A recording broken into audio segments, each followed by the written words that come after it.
સચી ગામ છે ગણેશપુરા અહીંથી તમારું ગામ કેટલા કિલોમીટર જેવું થતું અહીંથી થાય 25 કિલોમીટર તમે આ પેલા આમ ઝાટકો લઈ ગયા હતા ત્યારે કેવો કરંટ કાઢ્યો ફૂલ એક નંબર કોઈ પણ ઝાટકાની અંદર કોઈ ખૂમી નથી હોતી પણ હવે થોડો ટાઈમ છો આ ઝાટકાની બોડી બધું હવે ચેન્જિંગ થઈ છે આ ઝાટકાને મેં રિપેરિંગ કરાવીને 2 વર્ષ થયો તમારી જોડે પણ એની પહેલા પેટી મારી જોડે જૂની હતી પણ હવે મારો વિચાર છે કે આ પેટી આપ બદલવાની નવો લઈ જાબો તો ટીએફ ને બીજો નોચિયલ ને ઝાટકો તૈયાર કરી આલ્યો કરંટ બીજો કેવો રહ્યો તમારો એક નંબર કોઈ કરંટ ઓછો થાય ના કશું કોઈ નહીં પણ હવે આ પેટીને કાટ ખાઈ ગઈ બીજું કોઈ પ્રશ્ન નથી પેટી એટલે ઝાટકો આખો બદલી ઝાટકો આખો બદલી રિઝલ્ટ આમ કેવું એક નંબર કોઈ વસ્તુ કોઈ નહીં જ્યાં લાઈન કમ્પ્લીટ બદલ હોય તો લાઈન ની અંદર કોઈ પ્રોબ્લેમ ન હોય તો ઝાટકાની અંદર ક્યારે પ્રોબ્લેમ થતો નથી પેલો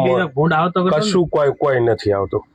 એક નંબર છે કોઈને પણ આવવું હોય તો વડગામડા મેઘજીભાઈ નો કોન્ટેક્ટ કરજો મલુપુર થી વડગામડા બરાબર મારે તો પૂરેપૂરો અનુભવ અભિપ્રાય છે મારે તો પોતાના સંબંધ 5 વર્ષથી છેલ્લા છે પણ ગમે ત્યારે આવો આ કોન્ટેક્ટ કરજો એક નંબર કોમ છે